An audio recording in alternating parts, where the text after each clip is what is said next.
Thank you for joining us for another episode of Baker Host's Ad Nauseam, a podcast series focusing on new and trending advertising issues with an emphasis on the FTC and the NAD.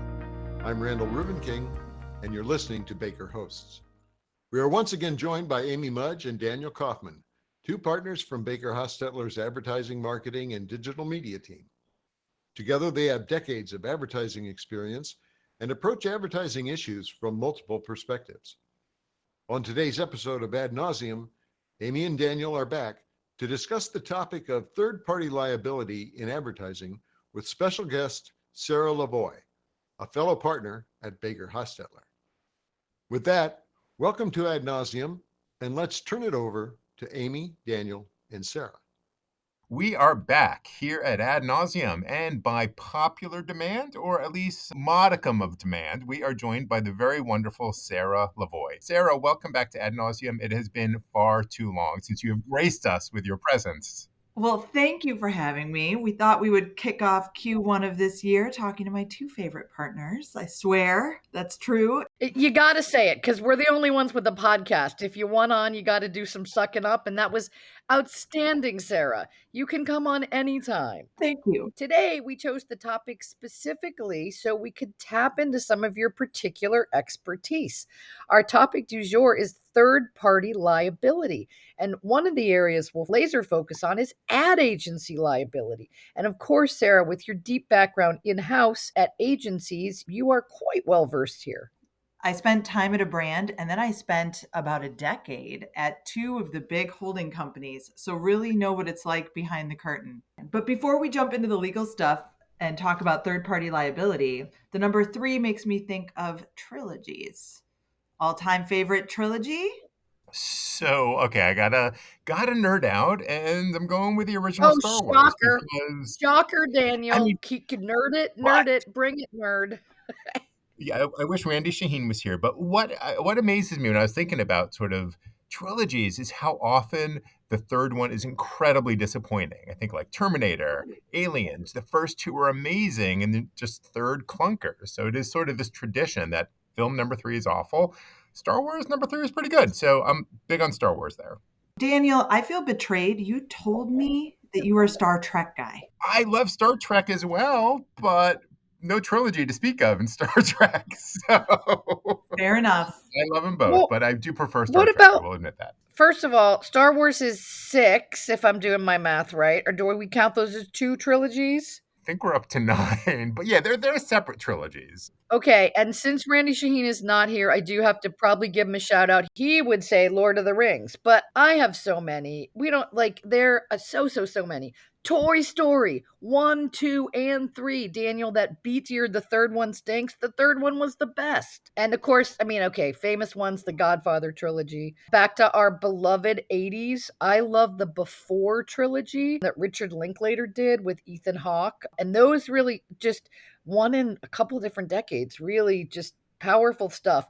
But my actual favorite one is the Living Dead trilogy, the zombie series that George Romero did. And why was it my favorite? Because the third one, again, I would say the best one, Day of the Dead, was filmed in Pittsburgh, and I was an extra when I was in high school. Okay, that is amazing. Are you visible in the film?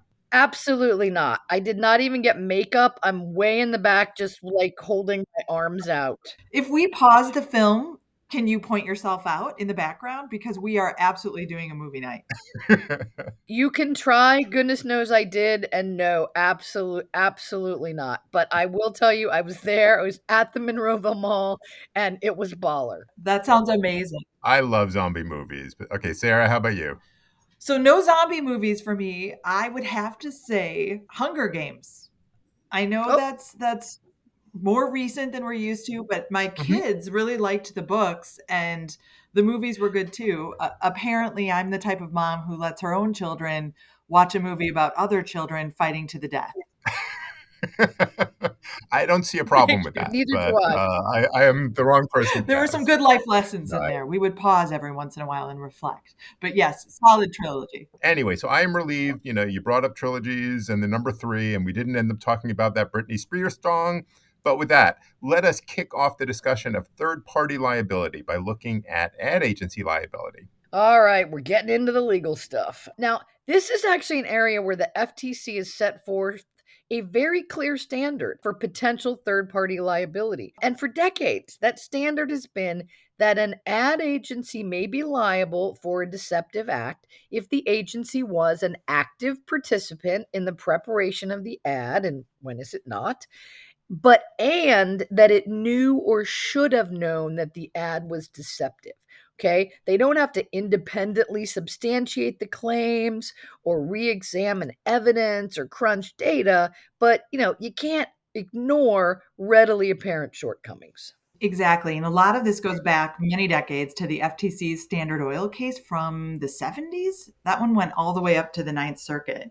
Yeah, and this was a case, the FTC brought this case administratively, came to a commission decision, and here the FTC went after both the gasoline company and also the ad agency, which was quite involved in both the development and the execution of the ads that were challenged there. And the parties, after the commission comes out with the decision, eventually appealed this case to the Ninth Circuit. Definitely. We won't dwell on the specifics of the case, but let's dive into what the court says about the potential for liability for an ad agency here. The Ninth Circuit stated that the standard of care to be exercised by an advertising agency in determining what express and implied representations, note that, we'll come back to it, are contained in an ad, and in assessing the truth or falsity of those representations increases in direct relation to the advertising agency's participation in the commercial project. So the more you do, the more liability you have on the agency side.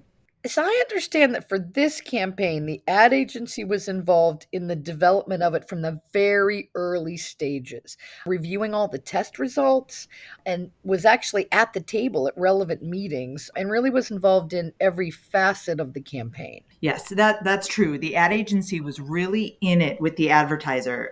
They had a seat at the table from day one, apparently. And the agency argued they should have been able to rely on the laboratory tests and the procedures that preceded the advertising campaign. But, and this is a big but, the court notes that although there was good accuracy to the testing, the core issue was the implicit representations that were in the ad itself, and that those implied claims went beyond what the testing could support. And given the extensive participation in the campaign, the agency knew or should have known that the ads were misleading. And the ad for that Standard Oil case was a good ad. It was really powerful with powerful visuals. And that was frankly part of the problem. It showed a man in a sharp suit standing behind a vehicle at the gas station, attaching a hose to a balloon, and the balloon was filling up with the exhaust. And that's what led to the implied claim that basically the exhaust, because of this additive to the gasoline, could turn dirty exhaust into good, clean mileage. The implied claim there was that using this gas with this additive could reduce air pollution. As always, it's those pesky implied ads that are going to get you in trouble. It's interesting. In getting ready for this podcast, we were looking at a bunch of the FTC older cases. Daniel and I love going down that rabbit hole that involved ad agencies. And a lot of the ad agency cases are a bit dated, but a decent chunk of the agencies were working on ad campaigns for car manufacturers. Yeah, it's hard to tell if that is sort of happenstance or intentional or just a state of the world. But I came across two actions from 1998 where the FTC went after two separate ad agencies that had helped create certain car ads. The focus here was on auto ads that were omitting sort of key cost information or that buried the information in small and at times unreadable print. But in short, the FTC was alleging that these car ads were, again, touting attractive lease terms, but showed cars of much higher value and buried, obviously, material information about fees. Right. And there, of course, the ad agencies prepared and disseminated those ads. And the FTC is going to assume that those agencies should know a thing or two about disclosures, right? But worth noting that we haven't more recently seen many ad agencies being targeted for those sort of fundamental disclosure issues. There's a more recent auto case from 2014 that the two of you discussed in your podcast on demonstrations. The ad in question showed a pickup truck pushing a dune buggy up a sandy beach hill. But the footage was apparently filmed using cables. The ad was filmed reality style, where people looked on amazed at what they were seeing. The FTC went after the car company and the ad agency in that one. And the complaint against the ad agency noted that they prepared and disseminated the ads in question. And of course, they would have known, or at the very least should have known, that the ad did not accurately represent the performance of the pickup truck. Yeah, I love that. I love that ad. I love that case. And disclaimers were a big issue there too. That you can't use a disclaimer to say, yeah, this isn't real. But look, certainly the ad agency in that case also had a very major role in what was the focus of the FTC's ire. We also had a really interesting announcement back in 96. Love our 90s. The FTC announced 2 separate cases against the same ad agency for different products on the same day. It was a tough day for those guys. Yes, I can imagine that was not a good day for the in-house lawyer, for those 2 to land on the desk. But yes, with those cases, it's interesting because they weren't even in the same industry. One of the complaints involved frozen yogurt ads. And in that one, the FTC alleged that the ads in question implied that the frozen yogurt was lower in fat or calories. And it was actually not low in fat or calories. And in the second matter, the FTC alleged that the same ad agency had prepared and disseminated ads for a design-related toy that featured demonstrations of how the toy works. And I think we, as parents out there, have seen the frustration with this in real life. The FTC's complaint said that the demonstrations of the toy were altered to make the product seem significantly easier to operate than how it operated in reality, and showed little effort from the kid featured in the demo. So somebody's kid over at the FTC had a temper tantrum, I think. There was clearly a lot of crying going on for some reason. But the question, of course, becomes what does it take to show, knowledge or should have knowledge? And certainly when you see demonstrations that are being modified during the literal filming of an ad, kind of seems an easy area to focus on for potential ad agency liability. So the ad agency liability piece, pretty clean. Good teaching moment. We have well established this new or should have known standard. But there are also a wide range of other areas where the FTC may go after both the primary and third parties in a matter. And affiliate marketing is probably a good way to demonstrate this. There are, of course, many parties involved in affiliate marketing, including the main marketer, the primary marketer, as well as sometimes a very wide network of affiliates that are marketing the relevant products through a wide variety of channels, social, banner ads, website. They act as publishers and the like. So here we have a little bit of a less well-established standard, but certainly an area where parties can be on the hook for the action of others. But I think the bottom line is, look, if others are involved in the sale and marketing of your products, the FTC cares deeply about all of the players in that ecosystem and how they are interacting with consumers. So if there are affiliates who are saying things about your products that they shouldn't be, such as unsubstantiated performance claims, that's on you. Or if they aren't disclosing financial connections to you, that also can become a real problem for you and your company. Definitely. And it's a question we get often from advertisers. What about a rogue affiliate who's doing these things? How is the advertiser supposed to know what everyone is doing? And we know that it's complicated, but there is responsibility there. We've yet to see the FTC bring an action that involves a single rogue affiliate, and maybe we never will see such a case, but we know this. The FTC does expect robust training and monitoring of people who are marketing and selling your products. You should have a clear program in place to make sure affiliates know what they can and can't do. You can't set it and forget it with an affiliate marketing program. You also need to monitor what's going on, and all of these things should be in writing. Verbal policies are just not going to cut it. So, Sarah, I got to say, hearing you say set it or forget it makes me want to get rotisserie chicken for lunch today. So I might have to do that. But Amy, keep us back on track here. Well, Daniel, while you're patting your belly, I will say, and we're probably near the end of our time, so we won't go into this, but there are a lot of cases in the infomercial context as well that talk about this interaction between a marketer, an agency, and other intermediaries as far as third-party liability that are also good ones to take a look at. But as far as going back to these affiliates, you really do need to do reasonable due diligence about your affiliates, about your partners.